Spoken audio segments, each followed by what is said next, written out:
Welcome to What the Mom podcast. You are listening to Doulas Petra and Jacqueline. Motherhood can be isolating and hard. We are two doulas who want to provide a safe place to talk about all things mom, From pregnancy to birth, to postpartum. to parenting. Join us as we have real conversations about real life. Welcome to What the Mom podcast. You're listening to Doulas Petra, and Jacqueline. thanks for joining us today. Yay! What episode are we? 22? 20. I can't remember. 22, yeah. I feel like you're 22. I thought so. Yep. Maybe I'm wrong. Yeah. Which is exciting. Wow. Can you believe that? It is pretty awesome. I can't. That's really awesome. And we weren't sure when we were even going to start it. So, Yeah, no kidding. Yeah. Pretty awesome. Well, today's episode is called Help, Where's the Mom Manual? And we're going to let you in a little secret. There is no manual. There is no manual. No, they don't come with a manual. But you can get help from other moms, get advice and tips, and take what you want from it, right? Absolutely. There's so much knowledge out there. Mm-hmm. We all have different journeys and we all have our shortcomings, and we might just have different areas than other people. So yeah, it's good to be there to help each other and just love on each other and no comparison. That is the biggest thing. And I think that's the stealer of all joy in this, you know. Yeah. I think it's really important to realize that everybody's journey is different, and that's okay. Yeah. It's totally fine. It's true. Yeah. So we're just going to bring up a couple different areas where it's common to feel like when you're new to motherhood, these things can be a struggle and you're not sure what to do. So we'll just chat a little. Area. Yeah. We're just going to go over a few of them. It sounds good. So the first one that you'll hear is very, very, very common is sleep deprivation. That's what I'm going through right now. Yeah, exactly. If you didn't know other moms before becoming a mom, this would be a total shock to you. And if you did know other moms, it's even possible that you underestimated it, or you thought, oh, well, I'm not going to be like that. Well, yeah. I hate to say I told you so, but I told you so. Yeah. Yeah, exactly. That is my life right now. I have a 2-year-old and she just does not want to sleep away from me. And it's not that I have not tried. I have tried, but she's just not. I literally will get her to be sound asleep, and then I'll go to move her, and immediately she just wakes up wide-eyed, and she's just like, well, what's going on? Like, and then of course I am just so tired, so I just go, well, whatever, and I take her back to bed with me. And so yeah, I have been, having some trouble with sleep lately, and it's just, I'm trying to tell myself it's a season. It's not going to last forever, and I'm going to keep implementing sleep habits. And she starts mostly in her bed every single night, but then it just wherever the wind blows us that night, I guess. I don't know. Yeah. It's hard because every family will also approach sleep differently. Every child is going to be a little bit different. Even your situation with like each pregnancy, birth, child, it's always different, right? Absolutely. So I guess there's a few areas that can cause the sleep deprivation.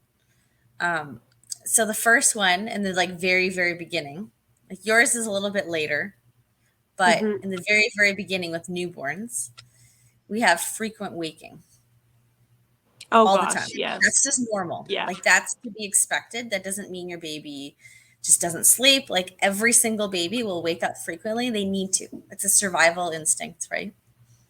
Yeah, absolutely. At least would you say like as a newborn 6 to 8 times a night, sometimes even? It depends. I think so, yeah. Especially little tiny babies, like Yeah. they have no idea what their sleep clock is like when they're Yeah. inside there. It's funny because my son, he used to wake up when he was in my belly, he would kick at 3 a.m. every single night. And then Mhm. when he was out of the womb, he did it again, but he was out and he was loud. So, I mean, yeah, it was good Oh man, times. that's crazy. Yeah, Well, I mean, there's a funny. few reasons for it, for why they biologically wake up lots, right? So the first one is because um, their circadian rhythm hasn't Yeah. kicked in yet. So, like you said, like they Yeah. just don't know day and night. Um, Nope. Also, they need to Eating. eat lots often. Their Mm-hmm. stomachs are like they're so tiny, right, at first, and Mm-hmm. so they can only eat so much at once, and then they poop and pee it out. Oh, now they need to eat again. So, Yeah. frequent eating. And the third reason is just biologically, it's just safer. A baby who wakes up more often is more likely, or sorry, less likely to um, have something like bad happen to them, like SIDS, right? Um, Mm-hmm. I mean, there's lots of different ideas out there of what causes that, but that's a whole different story. Um, Yeah. but babies waking up more often, it's like it's just safer because then Yeah. okay, they're fine. Yeah.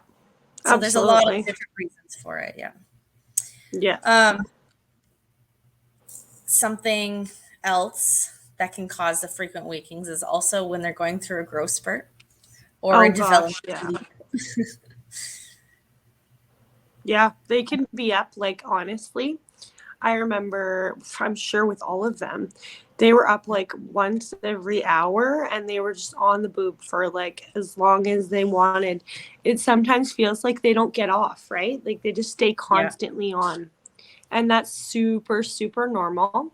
It can be frustrating, Yeah. but yeah, it is just sometimes how it goes. It doesn't last forever, but It's true. they do that.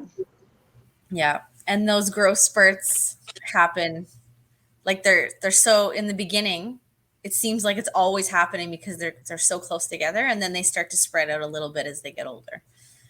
But Yeah. it is hard when you're in the middle of it in the beginning because you're just so tired and the baby just wants to eat and be held and just be close to mom and you're like, I'm just tired, I want to sleep. And it can be tricky when you have other kids as well. So Yeah, definitely. It's true. just ask for help when you need, when it's not in the middle of the night. And if your husband is home at night, and if there's a time when baby's not wanting to eat and cluster feed, see if, they can take a turn. So, Mm-hmm. It's true. yeah. And then there's the not only just growth spurts, but the developmental leaps where they're learning new skills. So they're maybe this is because they're about to um, roll over, or maybe Yeah. they're about to um, be able to sit soon, or I don't know, like every new milestone. Every new Uh, milestone. Yeah. yeah, there's always the possibility of having this developmental leap, and there's lots of stuff out there if you want to read more about that. One of the most common Mm-hmm. ones is called Wonder Weeks. Yeah. Um, but it's like uh, it's crazy because some babies they will do that and they'll have like a period of a couple days to a week of like they're eating and eating and they're not necessarily growing physically but like in their brain like there's so much happening, Yeah. so then they might not sleep very well even though they were previously sleeping really well. Absolutely. That's super normal. That does not mean anything is wrong with your baby. Mm-hmm. They just do that. It changes sporadically. It's just Yeah. life. Yeah. It will only be a season. So just remember that. Hold on, mamas. Exactly. It's worth it. Yeah. And then there's also separation anxiety, Oh gosh. Like my which, child right now. yeah, usually that's as they get a little Seriously. bit older when they start to understand the concept of object permanence. Um, Yeah. they know that you're there even when they don't see you. That's when they can start getting Yeah. that. Yeah. It's amazing how their little brains work. Yeah. And that can be difficult, but it's just them trying to figure out how to go through life, right? And you're their safe place. Yeah. Absolutely. Yeah. It is so true. So, what would be your biggest advice for moms dealing with sleep deprivation? Oh my goodness. If you can give like one main piece of advice, what would you say? Oh geez.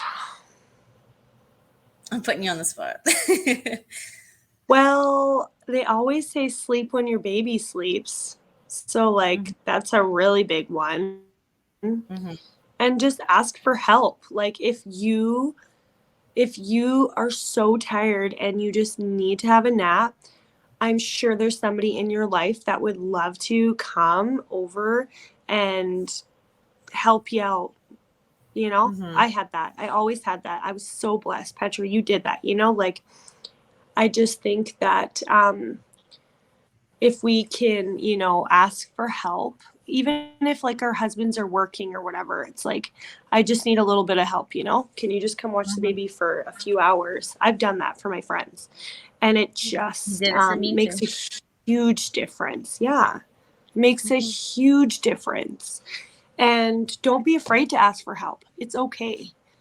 You don't Yeah. always have to have it on all the time, you know? You're only Hmm. human and our bodies, they need sleep. And when we have babies, it is the ultimate sacrifice on our baby, like on our bodies, like and our emotions and everything. It's a lot. So, yeah, that would be my biggest ask for help. It's okay. Doesn't mean you're a failure. Um it's just going to be how it is. It's just a season. And I Hmm. did that a lot and I really appreciated it. It just gives you, a little bit more energy to get on through your day. So, Hmm. That's really good. That's true. yeah. And I would probably say, um, besides that, remind yourself, like you said earlier, that it's a season and that it Mm-hmm. won't last forever, and that you just need to do what you need to do to get through this time right now.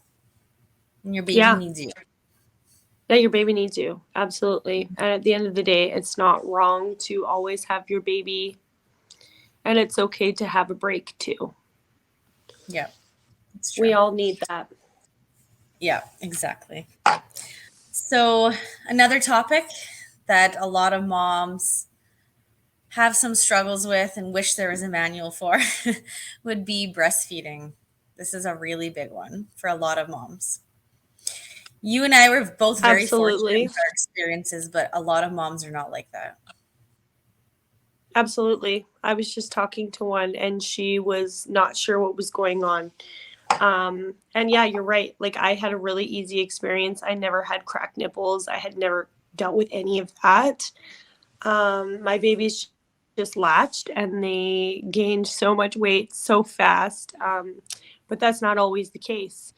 And Hmm. so just be patient with yourself and always ask for help. There's, you know, there's lactation consultants, there's doulas that can help. Hmm. You can call on a birth doula. You can call on a postpartum doula to come help you. Hmm. Um, Pay them for a few hours to just come and hang out with you and, try get the hang of it. And there's lactation consultant too. So Hmm. there's options. And just know that if you try your best and it still doesn't work out, then that's okay. And that fed is best. I mean, even if most moms do want to breastfeed, it's okay. That it happens sometimes. And there might Mhm. not be a rhyme or reason to it, you know? Mhm. So It is true. you just never know. Yeah. I think breastfeeding is a topic that is important to learn about before you have the baby, because Oh, it's much absolutely. easier to learn about stuff beforehand, and then it's just sometimes trial and error or just correcting certain things rather than Yeah. having the baby and being like, oh crap, I know nothing about breastfeeding, right? And then you're starting from scratch. That's much Yeah. more It's a difficult great to have point. success. Hmm. Yeah, And absolutely. yeah, so then there's problems like if the baby is not latching properly. So it's easy to just assume I'm just gonna bring my boob to the baby and the baby's just gonna latch and it's gonna be good. But it's not necessarily going to happen like that, because especially when you're a first time mom, it's like a brand new experience for both you and your baby. Yeah. And so you have to learn what a good latch is. And like you said, lactation consultants can help with that. Doulas can help with that. Moms who have breastfed in the past, they could help with that if you have someone in your life that can help. Yeah. Um, Learning what that good latch looks like is Yeah. important. And Absolutely. yeah, we have a whole breastfeeding podcast episode actually. If anyone is interested, make sure you go check that out. And Yeah, we talk more absolutely. in depth about it. Knowledge is power, my friends. It definitely That's is. that's huge. Like, and you don't have to have it all figured out. It's okay to ask for help. Mhm, And at the end of the day, if your baby does need to be put on formula because it's not working out, there is options though. mhm, I have a friend, my doula, baby actually gets donor milk. She still gets breast milk for her, and she has ever since she couldn't produce after, I believe it was about 3 months. So there's other options too. So mhm, you don't just have to give up. There's other things. But at the end of the day, if you try your best and it doesn't work out, it's okay.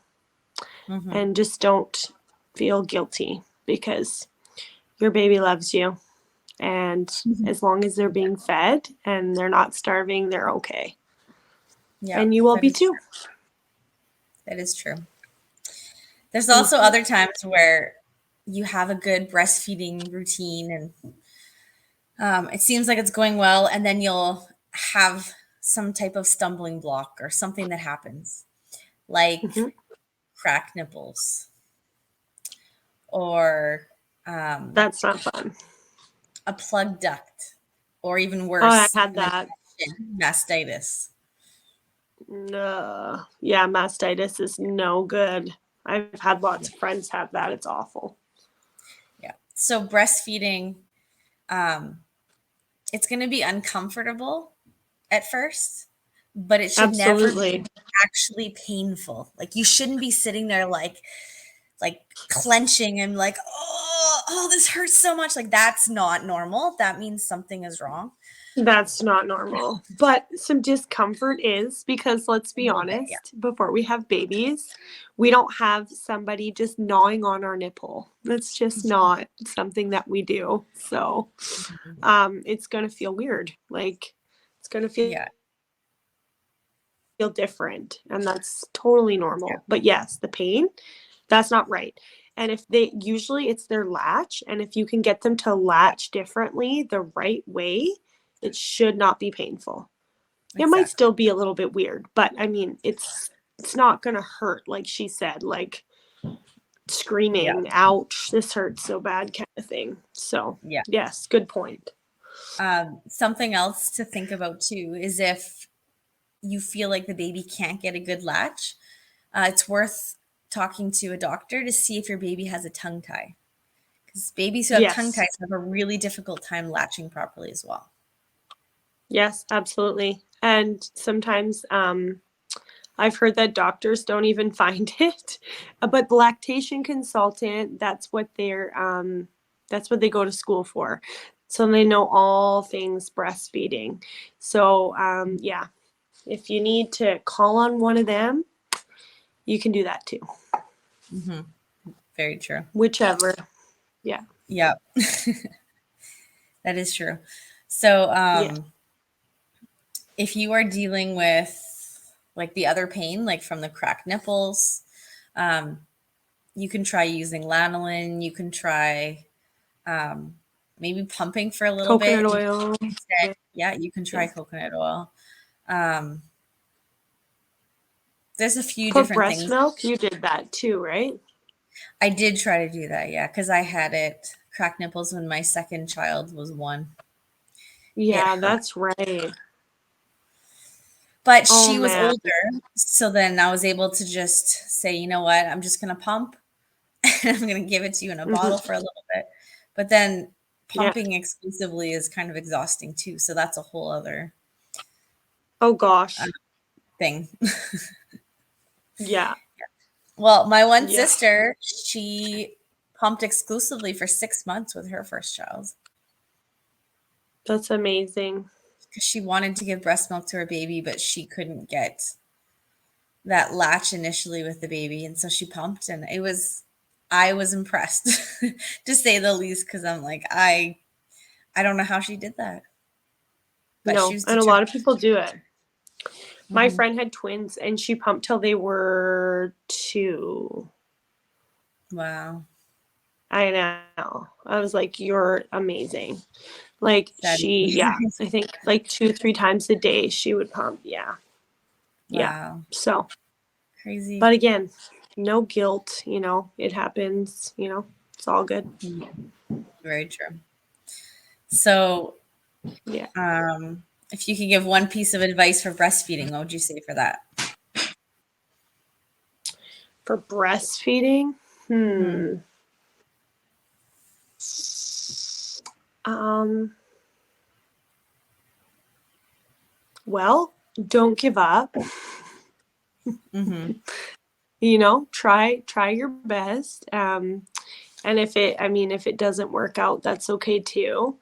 But ask for help. Like if you're having trouble, I would just ask for help. Mm-hmm. Absolutely. If you're unsure about something, if the latch is good, it's Mm-hmm. just, the most important thing is that, you guys are both good and you don't need to worry about anything, right? It's like you want to make sure Mm-hmm. your baby's having good nutrition, and that's really the most important thing. I don't think it really matters about weight gain.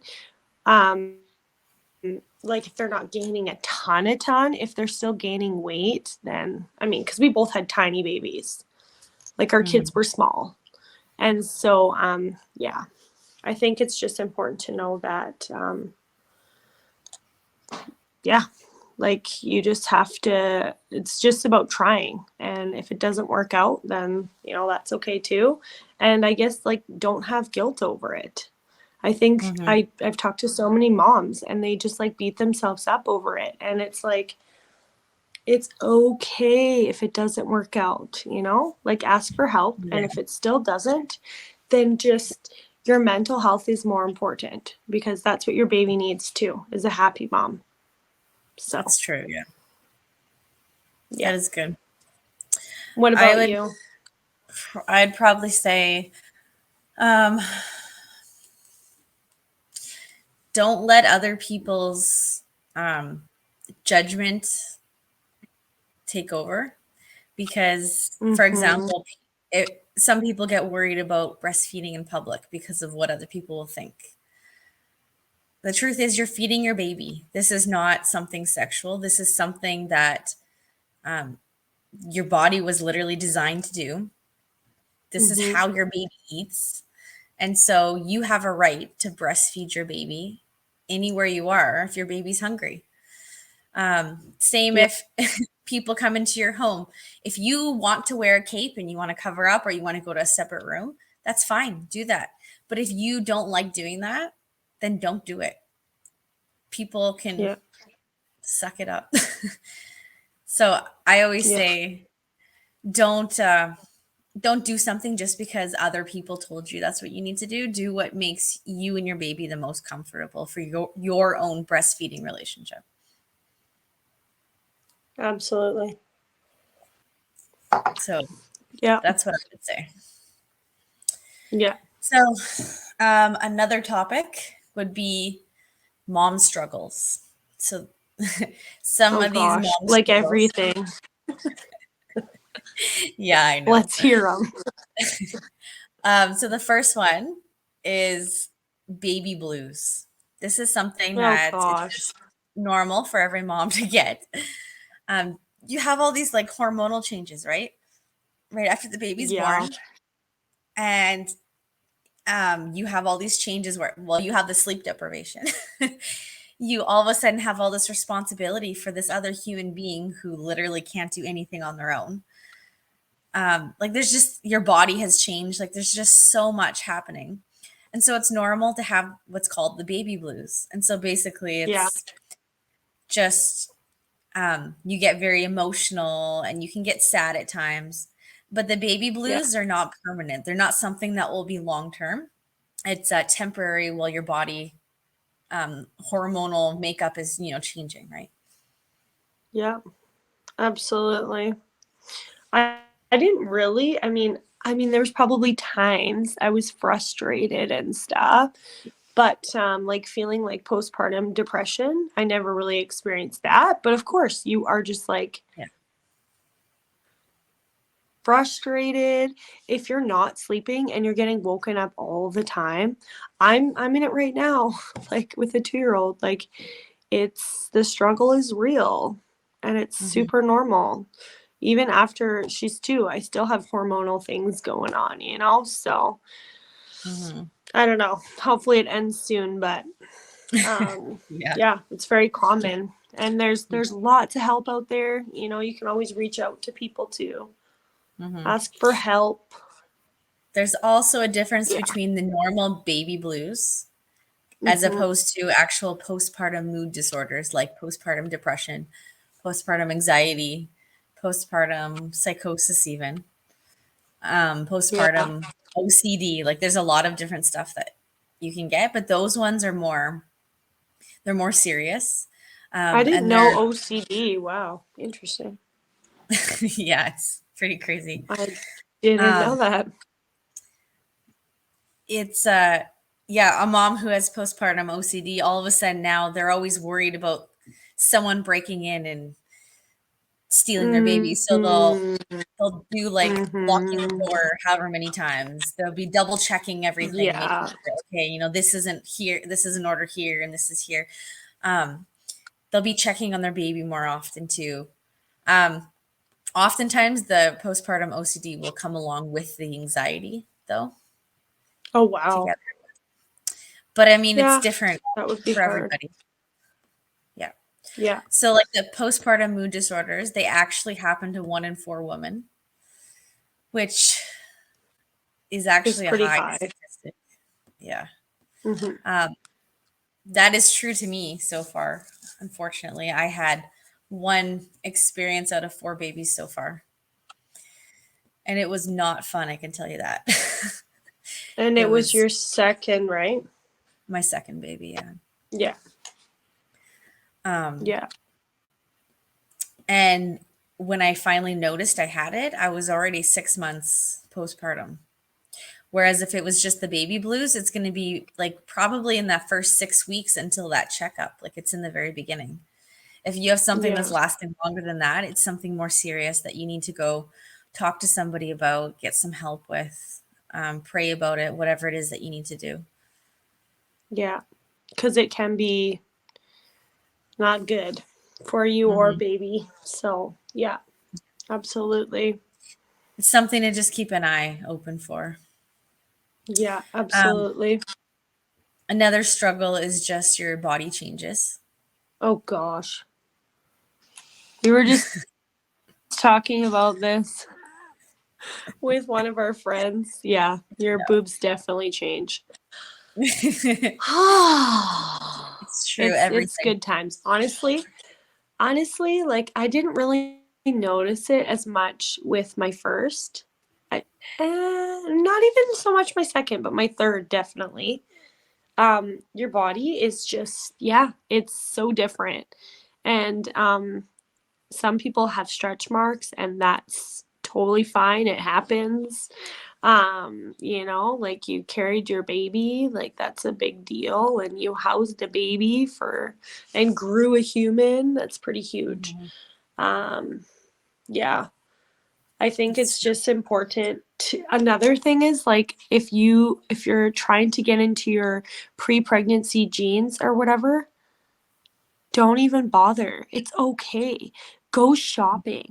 Go buy something that makes you feel beautiful. I did that with my second, I think it was, because I gained a little bit more weight, and like my other jeans didn't fit, and I was like, well, I'll get back into them. And like, no, you just like sit in that, and you're just like your hips become wider usually. Like it Mhm. is just what happens. And I've seen lots of moms, they're just like, oh, they don't fit. Okay, throw them in the garbage and just go buy new ones. Like, don't Mhm. fixate on you have to be that same size. It's okay. Your body has changed, and it's your babies. It's so worth it. And Mhm. just, you That is gotta good. love yourself at the end of it. Mhm.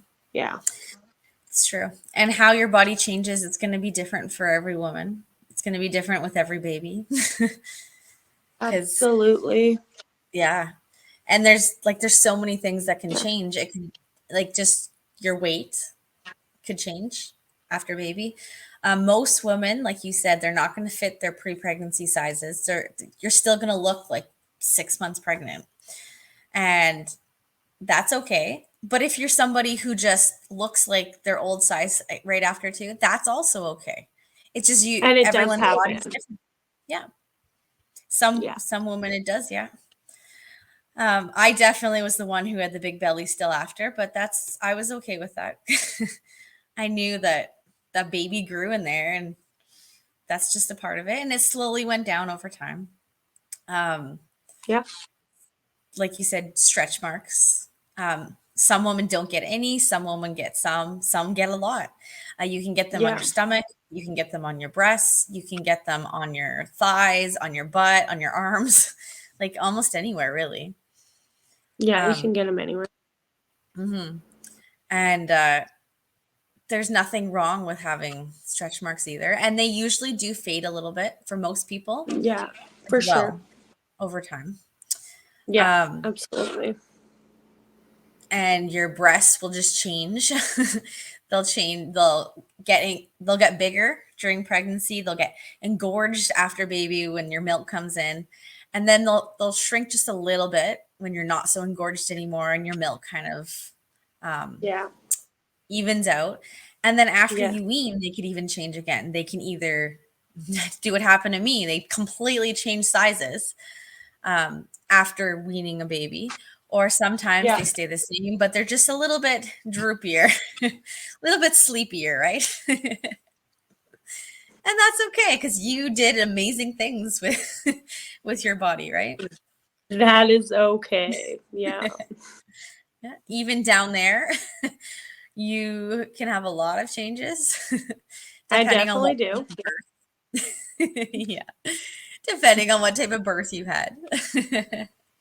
Yeah. And You can. these things are okay. And if you feel like you're having struggles with something, I always would suggest talk to somebody that you trust. Yeah. You just have to talk to somebody that you trust about it and say, hey, I noticed that this change has happened, um, and then just let it out, because Yeah. talking is also very therapeutic and it can help you get through it. Absolutely. Get yourself a Petra or Jacqueline.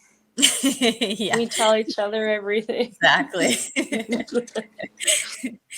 And then you'll Yeah. also have relationship changes, like the relationship with your spouse.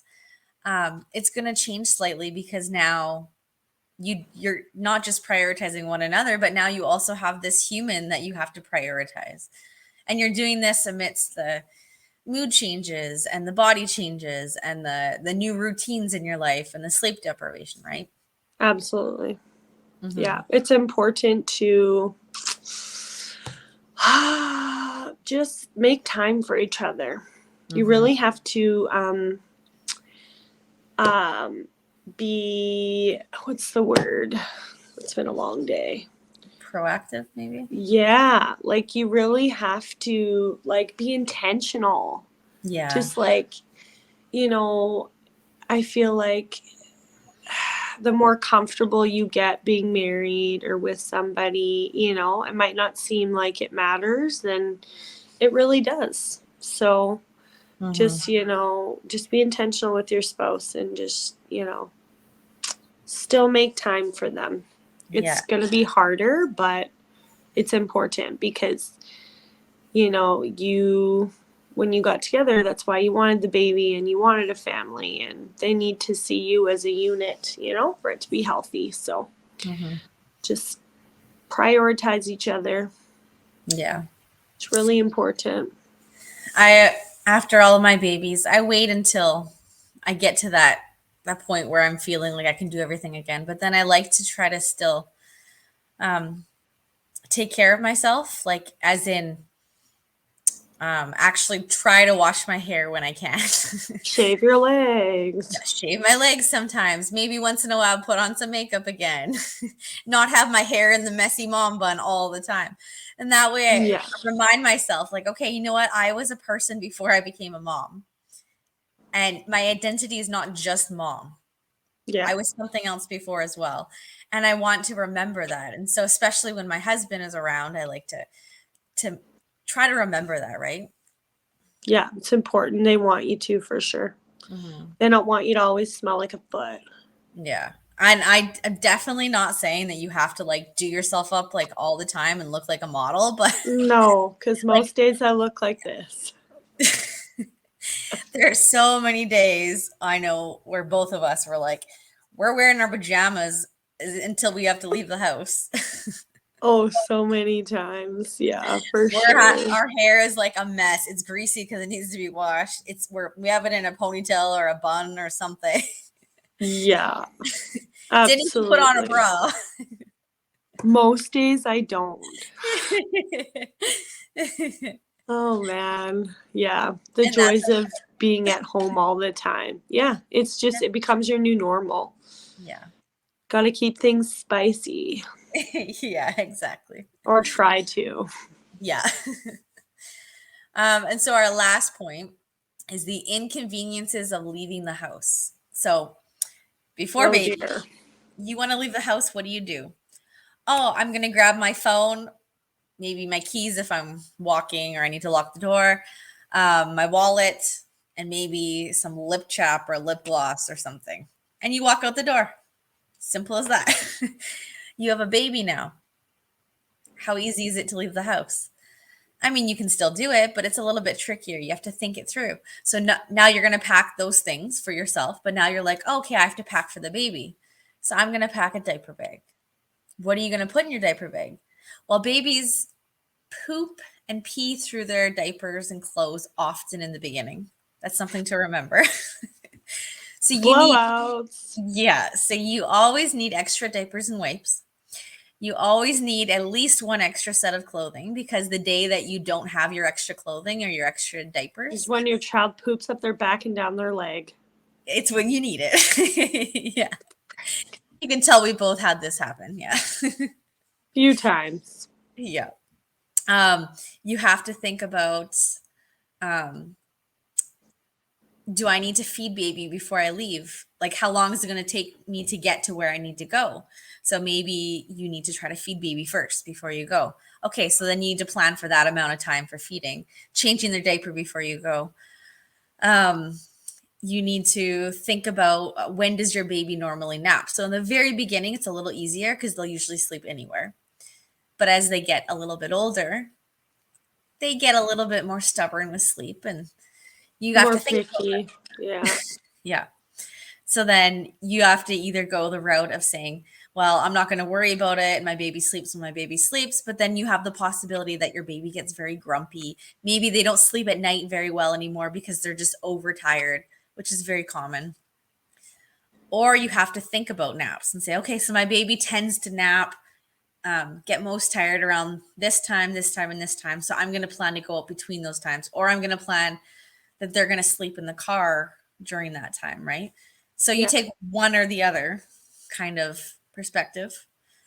And then you have to think, if you're in the vehicle, you have to buckle and unbuckle the baby in the car seat, or you have to be taking the car seat with you, carrying it if you're using a bucket. There's a lot more to think about when you have a baby. The stroller, if you have other kids. Yeah, it's a lot.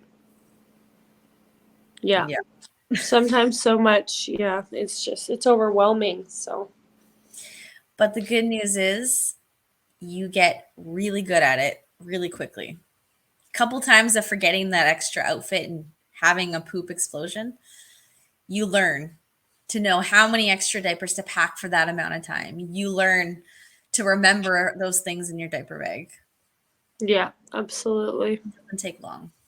It happens to all of us. It's just a learning curve, you know? It's not just you anymore. It's a lot. Now we both have lots of kids. She has 4 and I have 3. And it's like getting us all out the door. And then in the winter, don't even get me started.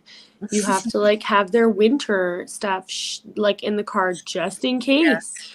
Just in case you break down. And then you know, like, yeah, it's a lot and it can get overwhelming. And it's okay to get frustrated and, you know, just know that it'll pass. Just enjoy that time packing up your kiddos because it's a blessing after all. So it's true. And I definitely have had times where I didn't have an extra diaper and I needed it, and I just asked my mom. Remember when the baby pooped on your leg when we were at dance class and you didn't have an extra diaper? Oh man, so I'm using wipes to like try to clean it up. Yeah. Putting them as like the wipes as a barrier between baby and the poopy diaper. I felt so bad. But it happens. Oh man. And then I've had another time where it happens. I didn't have the extra diaper, but I had I had the extra diaper, but diaper, yeah. And I didn't have the wipes. So then I go and I use paper towel from the washroom and I have to get it all wet. And then I just have to use that to try to clean it the best I can. Yeah. It's just, that's life. Sometimes it's messy. You might get poop in your fingernails. It's okay. If you have a baby boy, you might get peed on. Probably. The odds are pretty high. Most people do at least once. Oh my goodness. Good times. All this to say that motherhood is just sometimes nothing. It's tough and it's not glamorous, and that's okay. And just try to see the joy in, you know, your everyday. Sometimes it's hard. So yeah. True. And there's actually no manual to tell you the right and wrong way to do it, but there isn't. Just know that every experience is going to be a little bit different, and you don't need to compare yourself to other moms. Absolutely. Don't get stuck in that comparison trap. Yep, absolutely. At the end of the day, we just got to love each other and support each other. Exactly. And we all fall down sometimes. You just got to get back up. Very, very true. Yeah. Well, thanks for joining us today, you guys, on the podcast. And as always, if you haven't yet, make sure you click follow, subscribe, depending on what platform you're listening on, and share with anybody else that you think might be interested in these topics. We really appreciate you guys. We do this for you because we want the information to be out there for anyone who could benefit from it, right? Absolutely. And so many can. Thanks for being with us, guys. Until Yes. next time. What What the the mom? mom?